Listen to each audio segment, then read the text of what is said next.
¿Qué tal? Buenos días. Mi nombre es Alejandra Maza y yo le voy a dar continuidad al tema de la adherencia, que ya la doctora Nancy Rangel y la maestra Andrea Herrera han platicado un poco de las generalidades. A mí me toca hablar un poco de este tema de la adherencia al tratamiento en el personal de salud.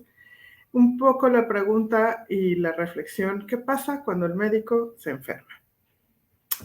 Muy bien. Ya les han compartido en las dos charlas anteriores mis compañeras sobre la definición de adherencia al tratamiento, los factores que están involucrados para que un paciente se adhiera o no a un tratamiento médico de alta complejidad, como la mayoría de nuestros pacientes suponen, y vamos entendiendo que la adherencia implica una gran complejidad, una complejidad para el paciente, es un reto para el profesional de la salud, para la familia. Y en esta complejidad también surge o se pone más compleja cuando somos nosotros como personal sanitario los que nos enfermamos, ¿no?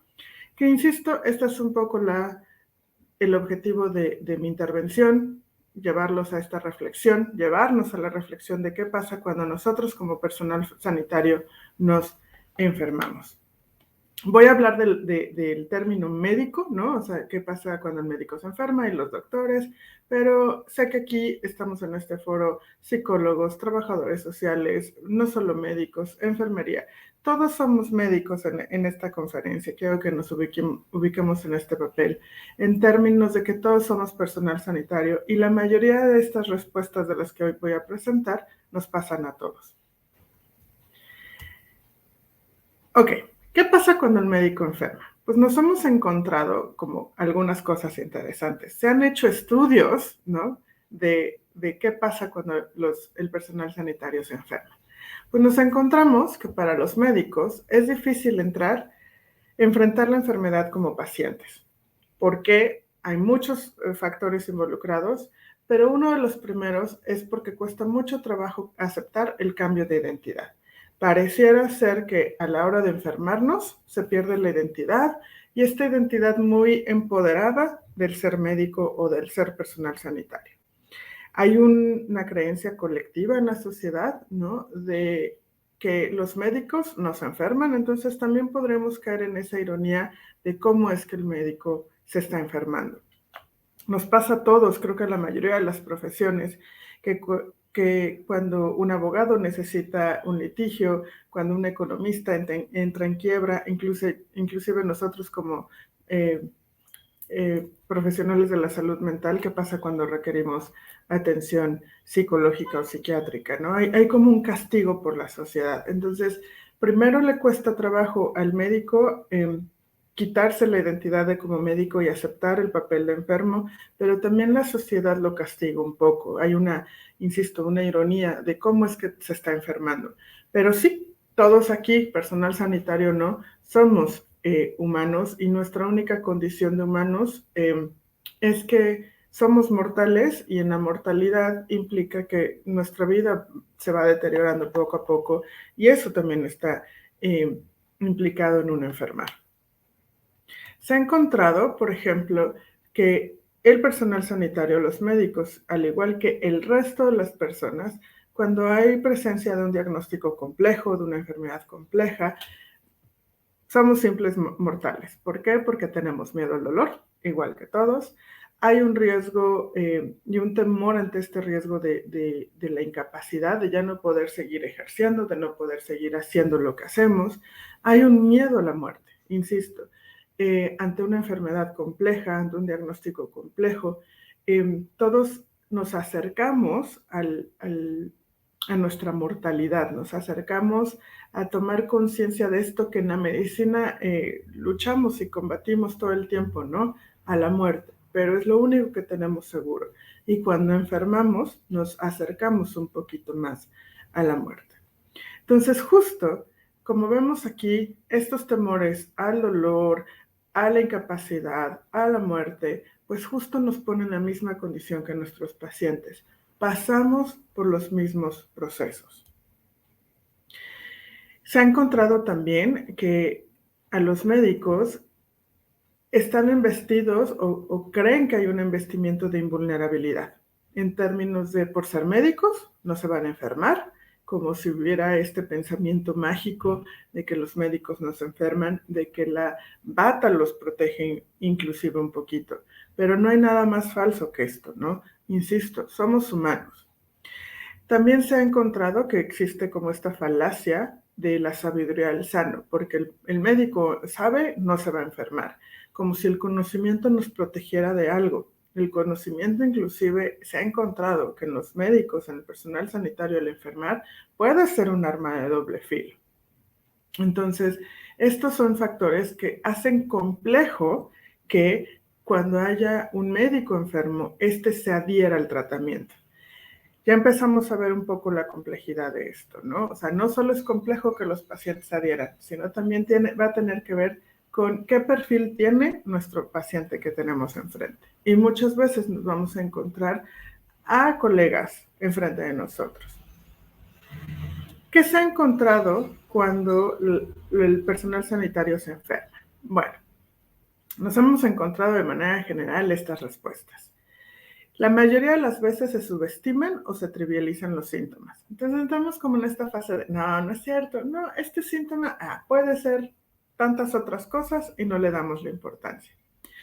Llegan a adoptar la mayoría conductas distintas a las que le aconsejan a sus pacientes. La mayoría cae en la automedicación.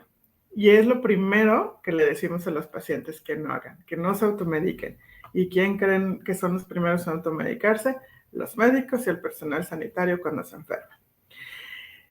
Si es que llegan a consultar, se ha encontrado que esta consulta es de manera informal. Lo hacen, le hablan al colega vía telefónica. En la actualidad le mandamos mensajito por WhatsApp, oye, me siento mal. Consultamos a nuestro colega o al médico especialista que creemos que necesitamos en ese momento en el pasillo, o lo hacemos por una referencia a terceros. Entonces, aquí ya nos vamos dando cuenta de lo difícil que es para el personal sanitario enfermar. No es nada fácil, pero insisto, no es nada fuera de lo común, porque también a nuestros pacientes les pasa, también a ellos les es difícil enfermar. La mayoría lo ignoran los síntomas, ignoran la presencia de la enfermedad. Y algo muy curioso que se ha encontrado, algunos reportes lo mencionan, es que los médicos son los primeros en tratar o intentar tratamientos no probados, ¿no? Como si aflorara todo este pensamiento mágico y no hay una confianza justo en la formación, en el conocimiento científico. Entonces, esto también lo vuelve difícil. ¿Cuántas veces nos pasa como profesionistas de la salud que inclusive nos molesta, nos llega a enojar que nuestro paciente llega tarde al tratamiento porque se automedicó, porque antes de llegar con el especialista fue con el brujo, fue con el sobador, fue con todos estos profesionistas pseudocientíficos, y por eso llegan con nosotros más complicados? Bueno, pues, ¿qué creen? Se ha encontrado que el personal sanitario estamos haciendo un poco lo mismo. Y eso hay que tomarlo en cuenta, ¿no? ¿Qué es lo que tenemos que hacer? Pues tendríamos que justo asumir esta condición de paciente, pero esto es muy difícil, porque justo al aceptar esta condición de ser pacientes, tenemos que aceptar que va a haber muchos cambios a nivel personal, cambios a nivel profesional, cambios a nivel asistencial, o sea, de pasar de ser el médico nos volvemos el paciente en el hospital. A nivel profesional tenemos que reajustar muchas cosas. Hay un tema de ego cuando el médico se enferma, ¿no? Pero también sucede que pasa que hay mucha incertidumbre ante el futuro, igual que los pacientes. Cuando a nuestros pacientes les damos un diagnóstico, se enferman, le pasa exactamente lo mismo. Hay que reorganizar la vida. Cuando nos enfermamos tenemos que reorganizar la agenda, reprogramar las cirugías, las clases, todo esto que nos da mucho la identidad de lo que somos. También le pasa a nuestros pacientes. Justo, es lo que tenemos que hacer y es a lo que hay mucha resistencia. Ahora, estos cambios pueden ser a un corto plazo. Si el padecimiento es de una semana, pero imaginemos que cambio es un mediano o largo plazo, existen todas estas resistencias. También esto me gustaría comentarlo. Tenemos estas resistencias porque somos humanos. No nos es nada fácil, igual que el resto de nuestros pacientes. En un libro que se publicó en Barcelona, se hicieron algunas recopilaciones sobre las experiencias de médicos cuando se enfermaban. Aquí les presento algunos datos interesantes, ¿no? Como por ejemplo, para un endocrinólogo, su mayor angustia fueron las prolongadas esperas antes de ser atendido en la consulta. Es interesante como decimos que, bueno, pues es paciente, pues que sea paciente, ¿no? Bueno, entender que paciente tiene que ver o viene de la etimología de ser de padecimiento. Él está enfermo, no precisamente su condición es que nos tenga que esperar, sino que él está padeciendo de algo y por eso es paciente. Un pediatra hospitalizado se quejaba del horario inconveniente de la ronda quirúrgica y mencionaba que cuando lograba medio despertar, ya se habían ido y no había podido lograr preguntar nada, no le habían informado bien, pero cuando luego les preguntaba, decía, nosotros ya pasamos, pero justo el horario no permitía esta comunicación médico-paciente.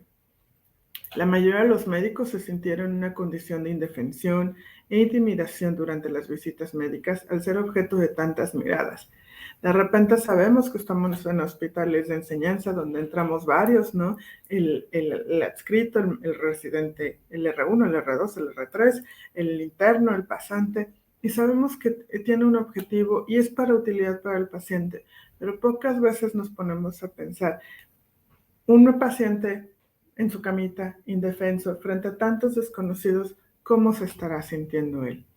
Una conclusión bien interesante del doctor Cotto decía, tras ser hospitalizado, es una de sus conclusiones en su libro, dice que la medicina institucionalizada, tal como se practica, exacerba la angustia y el sentimiento de desprotección del paciente, con pérdida de toda autonomía y participación en lo que se hace sobre él.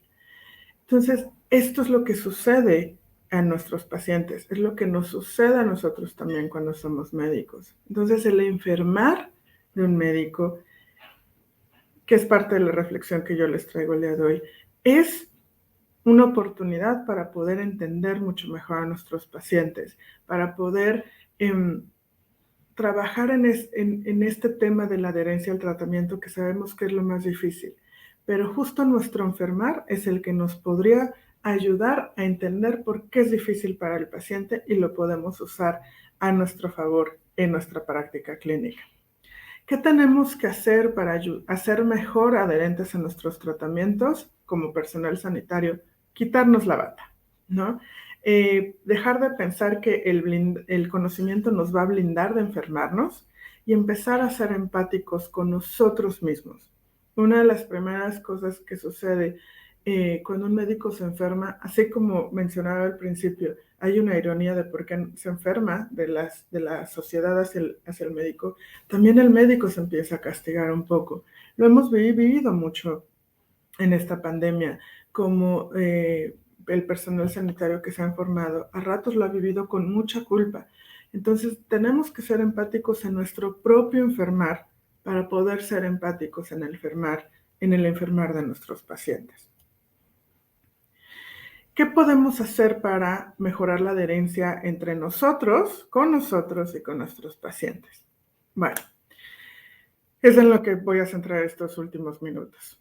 La estrategia central que se ha usado para tener una buena adherencia al tratamiento es proporcionar información, lo que nosotros llamamos mucho psicoeducar, porque se parte de la premisa que las personas bien informadas desarrollarán estilos de vida más saludables, o sea, pegarán mejor a estos estilos. Sin embargo, se ha encontrado, por ejemplo, que el tabaquismo y el consumo de alcohol en personal sanitario es muy alto. Y aquí empieza a entrar la ineficiencia de esta estrategia. ¿Por qué? Porque ¿quiénes son los más informados sobre las consecuencias del tabaquismo y el alcoholismo? Pues el personal sanitario. Sin embargo, es muy alto. Entonces nos encontramos frente a que el estar informados no nos blinda de nada. No nos hace acercarnos de una manera más efectiva a las intervenciones o a los estilos de vida más saludable o a los cambios que requerimos, ¿no? Entonces aquí es donde entra mucho la investigación que se ha hecho en psicología.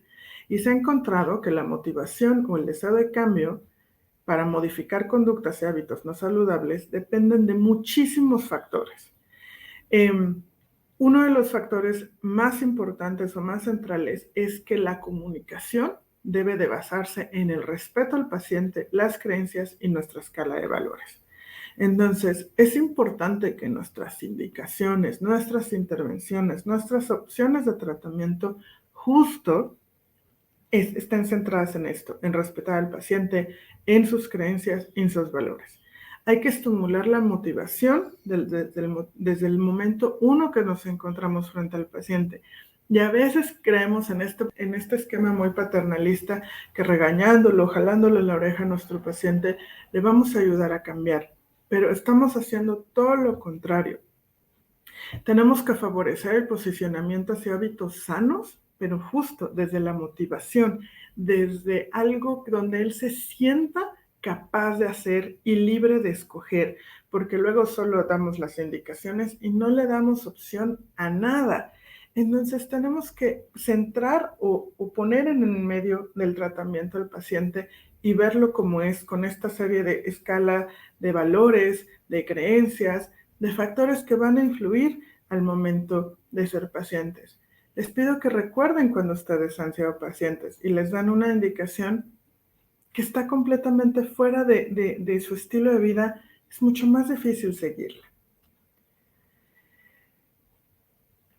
La investigación en psicología pues también nos ha ayudado a entender que la disposición al cambio depende de cada etapa en la que nos encontremos, frente al diagnóstico, si es un diagnóstico reciente, si es un diagnóstico, una enfermedad que va a tener una duración en un corto plazo, mediano plazo, largo plazo. Entonces, cada parte de la enfermedad o cada etapa de la enfermedad va a tener cambios o generar cambios en la motivación y en la capacidad de responder a los cambios que cada etapa de la enfermedad implique. Esta responsabilidad y este potencial de cambiar lo va a sentir diferente el paciente y nosotros mismos cuando enfermamos, de acuerdo a cómo está progresando la enfermedad y cómo está progresando el tratamiento en sí mismo. Entonces debe de haber una adecuada relación entre las herramientas y estrategias terapéuticas con procesos particulares de cambio. O sea, tenemos que cuidar que nuestras intervenciones justo sean herramientas que favorezcan este cambio que tiene que ser permanente en un paciente con dolor crónico. El cambio que tuvo que ser al principio de aprender a tomar medicamento diario se tiene que sostener a largo plazo. Entonces tenemos que darnos cuenta si esta disposición a sostener el cambio inicial sigue o no sigue y estar dispuestos a ver cuáles son los factores que están influyendo ahí. Ya para ir cerrando, les voy a dejar aquí como algunos de los principios teóricos y prácticos básicos para mejorar las habilidades de comunicación de los profesionales para fomentar la adherencia. Y esto, insisto, es para ayudarnos a ser mejores pacientes, pero mejores con nuestros pacientes, pero insisto, también ser mejores pacientes, ¿no? Tenemos que expresar empatía. Esta es la estrategia central para fomentar una adecuada adherencia con nuestros pacientes. Aceptar y respetarlo. Aceptar y respetarnos también como pacientes. Desarrollar las discrepancias. ¿Qué significa esto? Cuando nosotros no queremos cambiar y seguimos no queriendo ir al médico, no haciendo caso, no siguiendo las indicaciones de nuestros colegas, tenemos justo que desarrollar esta discrepancia entre, a ver, si sigo haciendo esto, ¿dónde voy a parar? Y eso es a donde yo quiero ir. Es lo mismo que le tenemos que ayudar a nuestro paciente, no regañándolo, pero sí ayudándolo a ver de que, a ver, si no se quiere tomar el medicamento, si no se quiere ir a hacer tal intervencionismo, dónde está y a dónde vamos a ir a parar. Pero insisto, no desde el regaño, sino desde la empatía, poderle expresar y plantear las opciones de una manera mucho más empática. Hay que evitar argumentar y discutir. Esto nunca nos va a llevar a nada. Regañar al paciente, obligarlo a hacer algo, nunca va a ser una buena estrategia y es la que más genera resistencia. justo trabajar en las resistencias del paciente. Andy en su presentación nos platicaba de todos los factores que están influyendo para que el paciente no se diera el tratamiento. Y a veces nos tenemos que tomar 2 minutos de la consulta para preguntar por qué no está siguiendo el tratamiento. Y puede ser algo desde que la barrera puede ser económica o social o alguna emoción de vergüenza. ¿Cuántas veces nos encontramos que nuestros pacientes no quieren tomar los medicamentos por el costo? Y les da mucha pena decirnos que no le alcanza y que necesitamos prescribir un medicamento más económico, más barato, ¿no? O que tal efecto secundario de tal medicamento lo pone tan mal que le provoca efectos secundarios que lo avergüenzan o que lo pueden llegar a atormentar. Entonces, tenemos que abrir un espacio para conocer estas resistencias en la adherencia al tratamiento de nuestros pacientes. Son de muchas índoles, no todas las vamos a resolver nosotros, pero cuando el paciente puede expresarlas, va a ser mucho más fácil que las modifique o se sienta capaz de modificarlas. Y justo esta es la última estrategia, apoyar y fomentar el sentido de autoeficacia, apoyarlo a que se sienta capaz de hacer esto que es tan difícil. El enfermar, insisto, ya lo planteé a lo largo de estos minutos, nos es difícil a todos, tanto a nosotros como personal sanitario, como a nuestros pacientes. Usemos eso para ser mejores profesionistas. Aquí les dejo mis referencias y muchas gracias por su atención. Espero que se cuiden y seamos mejores pacientes para la próxima. Buenos días.